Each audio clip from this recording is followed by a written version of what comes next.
우리 제목 같이 한번 읽어보겠습니다. 예수님의 십자가에 세 가지 버림받음. 우리나라에서 또 가장 잘 나가는 직업이 무엇이라고 생각하십니까? 국회의원들의 한 20%가 여기에 해당이 된다고 합니다. 어떤 직업일 것 같아요? 변호사라고 합니다. 변호사. 과거에는 이 사법고시를 통하여서 이 변호사, 검사, 판사 이런 법조인들을 양성했습니다. 근데 이제는 이 사법고시가 이제 폐지가 되고요, 로스쿨, 이제 법률대학원을 통하여서 일단 일정한 코스웍을 통과하고 그 시험을 보면은 누구나 다 변호사가 될 수 있습니다. 그래서 사실 이 변호사의 수준이 옛날에 비해서 많이 떨어졌다라고 합니다. 이 사건이나 모든 것을 보면은 이 글도 제대로 못 쓰는 사람들, 그런 사람들도 있다라고 합니다. 자, 그 변호사 왜 그렇게 많아졌죠? 왜 변호사가 그렇게 인기 직종으로 되어 있죠? 저도 이제 직장 생활 했을 때 특허법률사무소에 있었는데요, 공대생들도요 변호사 시험을 봅니다. 변호사 시험. 그래서 왜 변호사 시험을 보냐 하니까 특허 쪽 일을 할 때도요, 소송이 걸리면은 변호사를 끼고 해야 합니다. 그러니까 아예 변리사 시험 보지 않고 변호사가 직접 돼서 두 가지 업무를 함께 하려고 합니다. 그래서 한때는 서울대 공대에 50%가량이 변호사 공부를 한다, 이런 보고도 있었습니다. 자, 변호사. 왜 변호사가 되려고 할까요?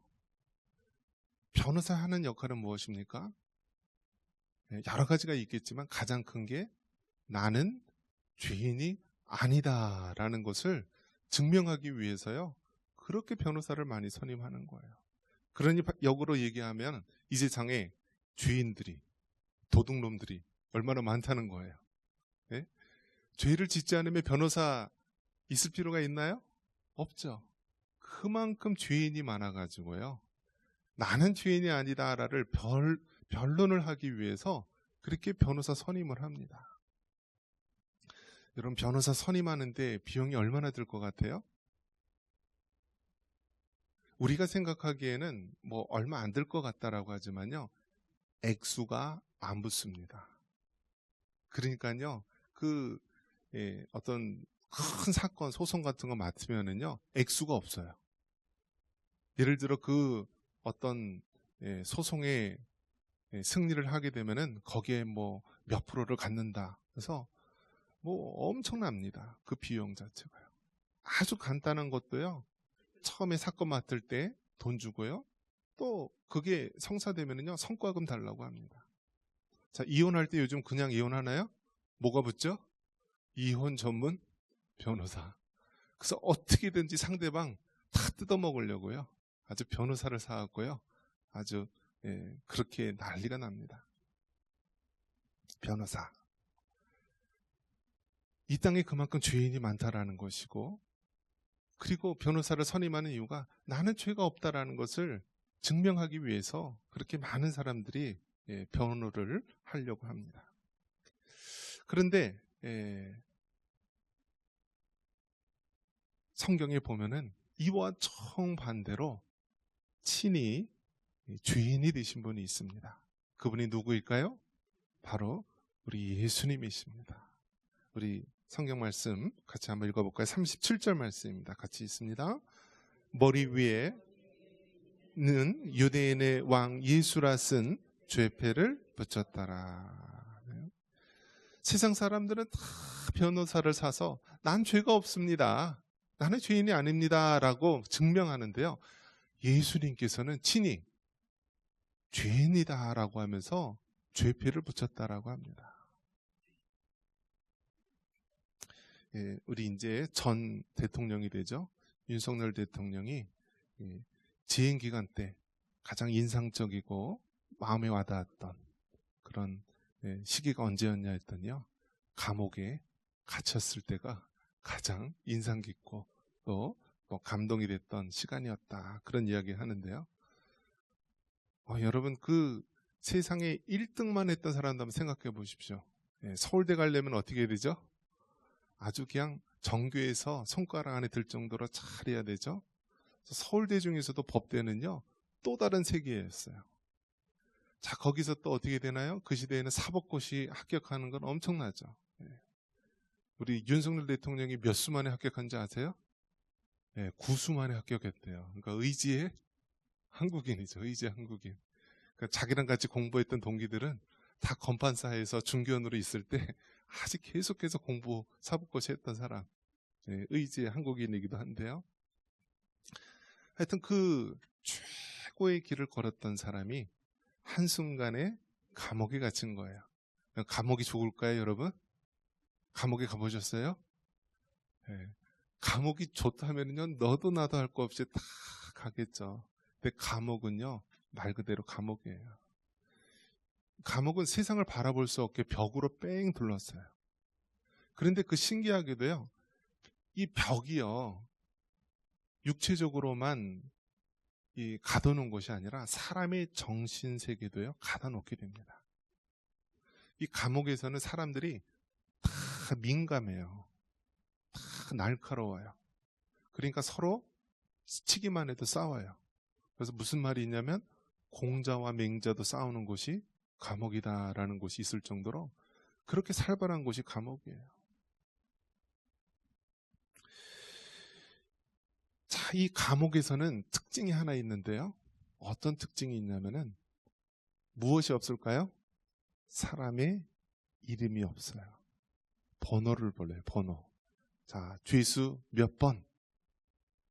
죄수 암흑의 홍길동 안 부릅니다. 죄수 몇 번이에요. 몇 번. 그리고 가슴에 이 번호가 있어요. 번호. 그러니까 그 번호는요, 내가 죄인이라는 그런 뜻이고요, 그 죄패와 같이 가슴에 담고 다니는 것입니다. 그러면서 이 죄수 번호, 이거를 할 때마다 이것은 수치되는 이름이었고 또 감추고 싶은 그런 개인의 역사이기도 합니다. 그런데 우리 예수님께서는요, 십자가에 달려 죽으셨을 때 그 위에 어떤 죄패가 붙어 있습니까? 우리 다시 한번 우리 37절 읽어볼까요? 그 머리 위에 이는 유대인의 왕 예수라 쓴 죄패를 붙였더라. 아멘. 우리 예수님께서 십자가에 달려 죽으셨을 때요, 바로 그 머리 위에 이는 유대인의 왕이라 하는 무엇이 붙여 있다고요?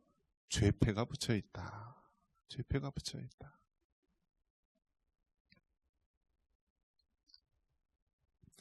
세상 사람들은 다 자신은 죄인이 아니라고 그렇게 하는 세상 속에서 우리 예수님께서는 친히 죄인이 되신 거예요. 내가 죄인입니다. 이 세상에 많은 죄인들이 있고 저들이 여러 가지 흉악한 죄악을 범했지만 바로 예수님께서는 자신이 친히 죄인이라고 하시면서 친히 십자가를 지신 것입니다. 예수님께서 십자가 위에서 우리를 위해 버림받은 그 첫 번째 모습은 죄인으로 버림을 받은 것입니다. 한번 따라해 보겠습니다. 죄인으로 버림받았다. 한 나라의 대통령도요, 감옥에 가면은요, 그 죄인으로서 버려지는 거예요. 하물며 하나님이신 하나님께서 친히 죄인이 되셔서 바로 그렇게 버려졌다라는 사실은 정말 놀라운 사실입니다. 여러분, 누가 여러분 대신해서 죄값을 당하겠습니까? 아무리 부모라 할지라도 정말 자녀를 위해서 그 죄를 대신 질 수 있는 사람이 누가 있겠습니까? 세상에 많은 종교가 있습니다. 그런데 그 많은 종교 중에서 어떻게 신이 사람이 되고 그것도 죄인이 되어서 그 사람을 위해서 죽은 그러한 종교가 어디 있습니까? 바로 우리의 예수님만이, 우리 기독교 신앙만이 참 하나님께서 죄인된 우리를 위해서 대신 버림을 받은 것입니다.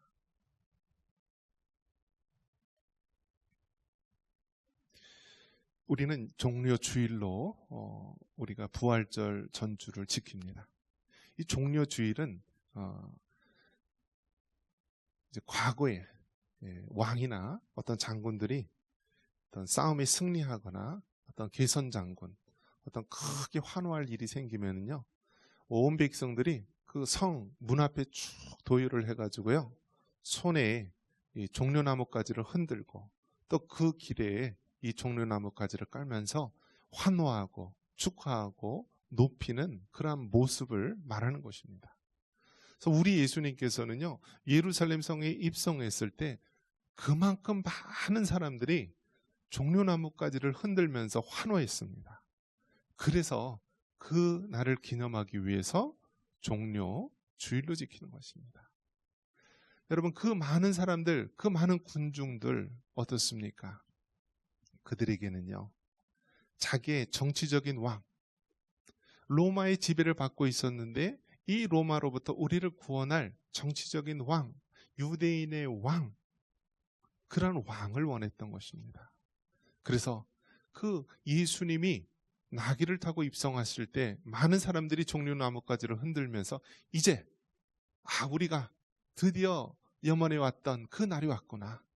이제 우리가 로마로부터 해방이 되고 우리가 전 세계에서 우뚝 선 그러한 나라 민족이 될 것이다 라면서 환호했을 것입니다. 그런데 우리 예수님의 마음은 어땠을까요?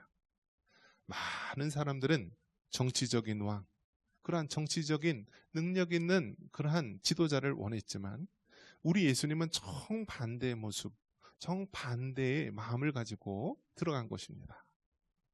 바로 십자가에 죽기 위해서 들어가신 것입니다. 그렇기 때문에 다른 사람들은 종려나무가지를 들고 환호하였지만은 우리 예수님의 그 마음은 자신이 이제 얼마 있지 않으면 십자가에 죽을 것을 알면서 마치 도살장으로 끌려가는 어린 양과 같은 그런 마음으로 예루살렘 성에 입성한 것입니다. 그런 면에서 여러분, 정말 우리가 종려 주일을 맞이하고 한 주간 우리가 고난주간으로 지키는데 이때만큼은 우리가 정말 예수님의 십자가를 철저히 묵상하면서 우리 주님과 함께 들어가기를 바랍니다. 세상 사람들이 다 나는 죄인이 아니다 라고 했을 때 여러분은 하나님, 내가 죄인입니다. 내가 죄인 중에 길수입니다. 내가 정말 큰 죄인입니다. 그런 믿음의 고백으로 여러분, 우리가 이 종려 주일을 맞아야 됩니다. 레위기 1장 4절에 보면은 구약 시대에 짐승의 번제를 드리는 장면이 나옵니다. 우리 한번 읽어볼까요? 레위기 1장 4절입니다. 그는 번제물의 머리에 안수할지니 그를 위하여 기쁘게 받으심이 되어 그를 위하여 속죄가 될 것이라. 아멘. 구약 시대에는요, 사람이 죄를 지을 때마다 또 절기 때마다 죄인을 대신해서 짐승을 제물로 드리게 됩니다. 그래서 레위기 첫 부분에도요, 그 5대 제사가 나옵니다. 번제, 소제, 화목제, 속죄제, 속건제. 그 하나 같은 특징이 무엇이냐면 바로 죄인된 우리를 위해서 대신 짐승의 피 제사를 드리는 그러한 의식들이었습니다. 짐승, 양이나 염소나 어떤 그런 짐승에게 안수하면서 내가 죄 때문에 죽어야 하지만 나 대신 이 짐승에게 안수함으로 죄를 전가시킵니다. 그리고 이 짐승이 어떻게 될까요? 죽게 되는 것입니다. 멱을 따고 각을 떠서요, 나무에 매달아서요, 다 이거를 토막을 냅니다. 버릴 건 버리고 번제단에서 태워서 드리는 것입니다. 그래서 여러분, 이 짐승의 제사를 드릴 때 무엇이 진동할까요? 짐승의 피냄새가 진동을 했을 것입니다. 구약시대에 솔로몬의 1000번제가 나오지만 이제 그 1000번제, 1000일을 했다라는 이야기도 있지만은 1000마리의 제물을 드렸다라는 그런 이야기도 될 수가 있는 것인데요. 여러분 생각해 보십시오. 수백 수천 마리의 짐승을 번제물로 드렸다라고 하면 무엇이 진동할까요? 짐승의 피냄새가 진동을 했을 거예요. 만약에 지금까지도 우리가 번제와 같이 짐승의 피제사를 드린다면 매 주일마다 무엇이 진동할까요? 짐승의 피냄새가 진동할 거예요. 그런데 이제 더 이상 짐승의 피제사를 드리나요? 안 드리나요? 안 드립니다. 왜 그렇죠? 예수님의 십자가 때문에 우리가 이제 더 이상 짐승의 피제사를 드릴 필요가 없는 것입니다. 예수님께서 단번에 우리의 모든 죄악을 십자가에 달려 죽으셨기 때문입니다. 할렐루야. 예수님의 십자가에 세 가지 버림받은 그런 사건. 두 번째는 바로 예수님께서 사람들에게 버림받았다라는 것입니다. 우리 39절 같이 한번 읽어볼까요? 39절입니다. 지나가는 자들은 자기 머리를 흔들며 예수를 모욕하여. 아멘. 예수님의 십자가에서 세 가지 버림받은 사건이 나오는데, 첫 번째가 죄인으로서 버림받았고요. 두 번째는 사람들에게 버림을 받았습니다. 여러분, 살면서 우리가 사람으로 인하여서 상처받고 버림받을 때가 얼마나 많이 있습니까? 중국에 가면은요, 인공위성에서도 보일 수 있는 큰 성이 있습니다. 무슨 성이죠? 만리장성. 그래서 그 성이 얼마나 큰지요, 이 하늘 인공위성에서도 보여요. 근데 그게 진시황 때에서부터 지어서 명조시대, 명나라까지 그게 계속해서 지어서 쌓은 성인데요. 그 성을 쌓은 이유가요, 이 북방의 오랑캐들, 흉노족들을 막기 위해서 성을 쌓은 것입니다. 그래서 한 번도 그 외세 침략으로 만리장성이 뚫린 적이 없다라고 합니다. 그런데요, 이 만리장성이 외부의 침략에는 한 번도 뚫린 적이 없는데 어떻게 그것이 무너졌을까요? 뚫렸을까요? 내부의 적이요, 문을 열어줬다라고 합니다. 아무리 외부의 적이 안으로 침략하지 못하게 큰 어마어마한 성을 지었는데요, 그 만리장성도요, 내부의 적이 어떻게 했다고요? 문을 열어줘서 그렇게 뚫렸대요. 그것이 바로 여러분 인간 세계의 모습입니다. 인간 세계의 모습이에요. 대단하고 위대하고 능력이 많고 그런 사람들, 평생을 동지처럼 여기고 손가락을 끊고 칼을 긋고 다짐을 해도요, 배반하는 것이 인간의 모습입니다. 여기 있는 우리들도 마찬가지입니다. 우리도 죄 지을 기회가 없어서 그런 거지, 배반할 기회가 없어서 그런 거지요, 남 탓할 이유 하나도 없습니다. 우리도 어떨까요? 그러한 상황에 있으면은요, 우리도 배반할 수밖에 없는 그러한 성정을 가진 자, 죄성을 가진 자라는 사실을 우리는 늘 기억해야 합니다. 하나님, 신께서 친히 사람이 되어서 이 땅에 오셨습니다. 예수님은 30년 동안 자신을 드러내지 않고 그냥 목수의 아들로서 그렇게 살다가 마지막 3년 공적 생애, 공생애를 사셨습니다. 공생애 동안 가장 큰 업적이 있다면 많은 무리들 중에서요, 12명의 제자를 택한 것입니다. 그리고 12명의 제자를 동고동락 먹고 자고 하면서 하나님 나라와 하나님의 말씀으로 교육시키고 함께 했던 것입니다.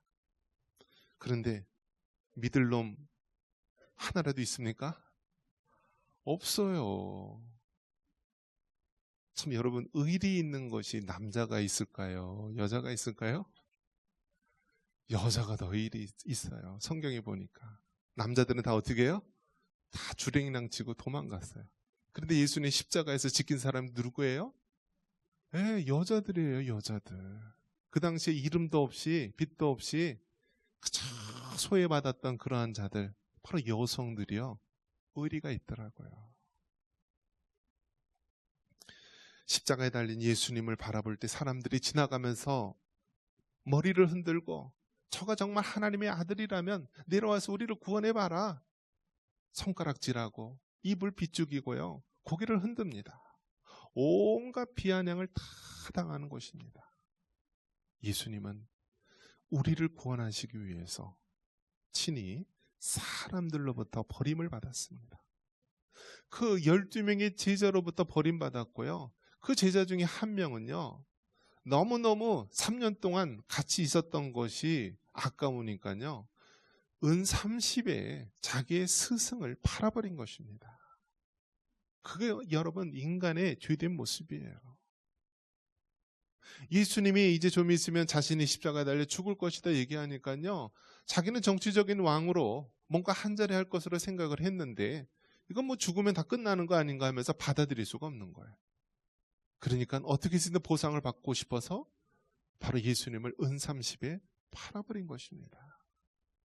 다른 제자들은 어떤가요? 예수님을 위해서 내가 목숨까지 바치겠습니다 라고 했던 그런 제자. 베드로는요, 그 가녀린 여종이 이야기했을 때 3번이나 부인합니다. 마지막 순간에는 그 예수님을 저주하면서까지 부인합니다. 우리 예수님께서는 철저하게 사람들에게 버림을 받으신 것입니다.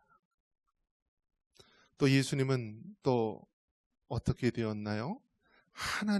하나님에게서조차 버림을 받으셨습니다. 46절 같이 한번 읽어보겠습니다. 제 9시쯤에 예수께서 크게 소리질러 이르시되 엘리 엘리 라마 사박다니 하시니 이는 곧 나의 하나님 나의 하나님 어찌하여 나를 버리셨나이까 하는 뜻이라. 우리 예수님께서는요, 하나님으로부터 버림받는 그러한 순간도 간수를 하십니다. 예수님은 하나님이십니다. 그래서 이것을 다른 말로는 하나님의 아들이라는 표현으로 사용합니다. 우리가 믿는 하나님은 삼위일체 하나님, 성부, 성자, 성령 하나님입니다.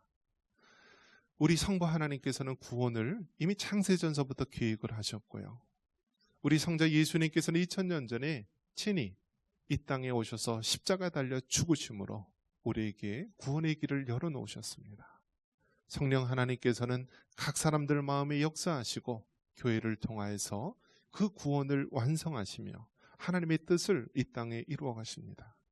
이처럼 이 구원에 있어서 삼위일체 하나님께서 협력하여서 하나님의 크신 뜻을 이루는 것입니다.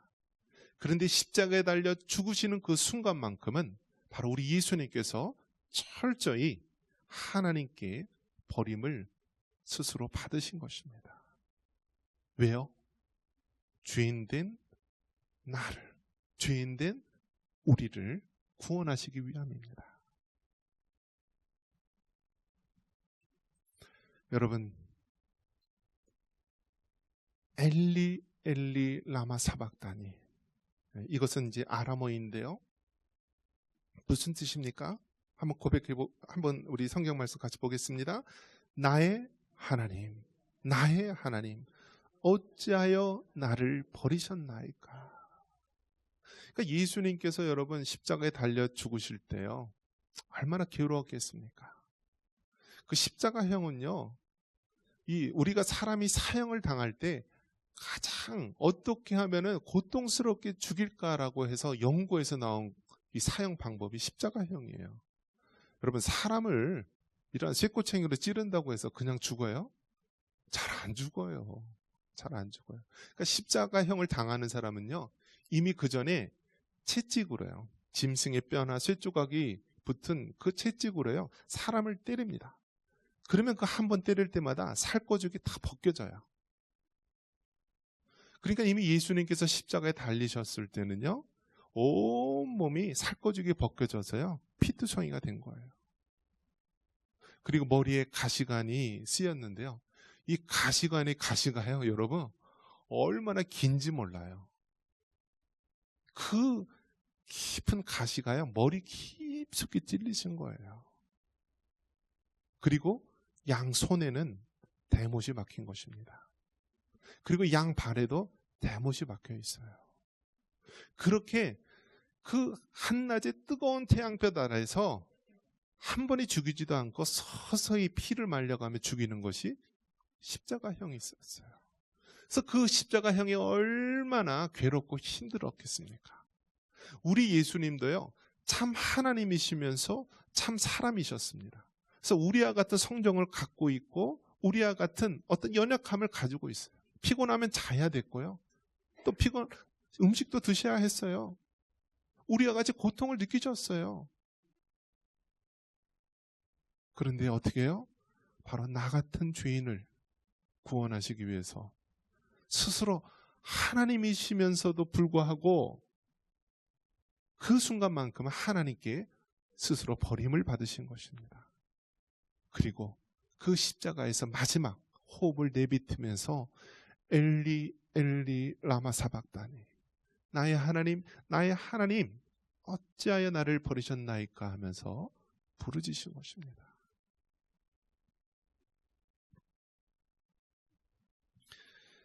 창세기 3장 24절에 최초의 사람 아담과 하와가 에덴 동산에서 쫓겨나게 됩니다.